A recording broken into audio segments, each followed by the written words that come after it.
नमस्कार, मैं संजय उपाध्याय। अभी आप ऑफबीट वन देख रहे हैं। स्वागत है आपका ऑफबीट वन में। अभी हालिया खबर है, दानापुर के विधायक रीतलाल यादव ने सरेंडर कर उन्हें बेऊर जेल भेजा। बेऊर जेल भेजे जाने के बाद उनकी पत्नी ने सरकार पर कई तरह के आरोप बढ़े हैं और कहा है कि यह समर्पण, मेरा मतलब कि रीतलाल यादव का समर्पण, यह संविधान, विधान और नियम और कानून के प्रति समर्पण। उन्होंने अपने बाहुबली विधायक पति रीतलाल यादव की वकालत करते हुए और उनके डिफेंस में कहती हैं कि वो एक सहज और ईमानदार और कर्तव्यनिष्ठ विधायक थे।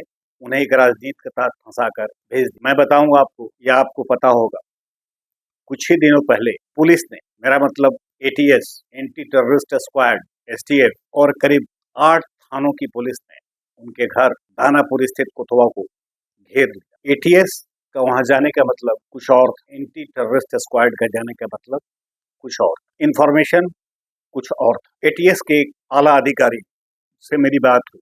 उन्होंने कहा कि बिना कोई संवेदनशील सेंसिटिव इनपुट के एटीएस कहीं मूव नहीं कर। बात AK-47 की भी चली कि उनके घर में है, AK-56 की भी चली जो उनके घर में है, हालांकि बरामद नहीं हो सकी। मेरा मतलब वो वहां था। इस बात को लेकर एटीएस के अधिकारी ने स्पष्ट कहा कि जो किंगपिन होते हैं वो अपने घरों में घातक और प्रतिबंधित हथियारों को नहीं रखते, ये तो क्लियर है। लेकिन उन दिनों और उस दिन कुछ इनपुट था और उसी इनपुट के आधार पर पुलिस ने छापेमारी। अब चुनाव बहुत करीब है, मेरा मतलब 6 महीने बच गए हैं। रीतलाल यादव चुनाव की तैयारी में तो थे ही। उन पर एक बिल्डर ने आरोप लगाया था कि उन्होंने उससे रंगदारी की बात, हालांकि बिल्डर का नाम वहां के पुलिस अधिकारी नहीं बता रहे। नहीं बताने के पीछे भी एक वजह है और वजह यह है कि बिल्डर को जान का खतरा है। मैं बताऊंगा, आप अंदर खाने की खबर है कि सरकार बदलते, मेरा मतलब कि गठबंधन टूटने के बाद ये बाहुबली रीतलाल यादव जो पिछले 15 वर्षों से दानापुर से लेकर बेटा तक के अंडरवर्ल्ड को हाँक रहे थे एक बेलगाम घोड़े की तरह।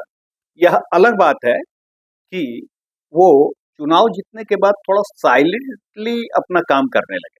हाँ, मैं ये कह रहा था कि गठबंधन टूटने के बाद जब नीतीश सरकार फुल फॉर्म में आई तो इन्होंने अपने आपराधिक कृत्यों की शैली या मोडस ऑपरेंडी को बदल, ऐसा पुलिस का कहा। जो भी बिल्डर उस इलाके में थे या जो भी बिल्डर उस इलाके में अपार्टमेंट, मार्केट कॉम्प्लेक्स वगैरह का निर्माण कर रहे हैं, उन्हें सीधे तौर पर रंगदारी की मांग नहीं करके बल्कि यह कहा जाता था कि बिल्डिंग मटेरियल खास करके वहां से ले जहां मैं बोल रहा हूं। बहरहाल अब वो बेऊर जेल शिफ्ट कर दिए गए हैं, लेकिन जानकारी यह भी है कि पुलिस कस्टडी में आने के बाद हो सकता है उन्हें बेऊर जेल से भी कहीं दूसरे जेल में भेज दिया, क्योंकि बेऊर जेल अपराधियों के लिए इसलिए भी बदनाम है, हो चुकी है, क्योंकि वहां से अपराधी अपने गुर्गों को निर्देश देकर कई तरह के आपराधिक कृत्य करवाते हैं। तो मेरा मतलब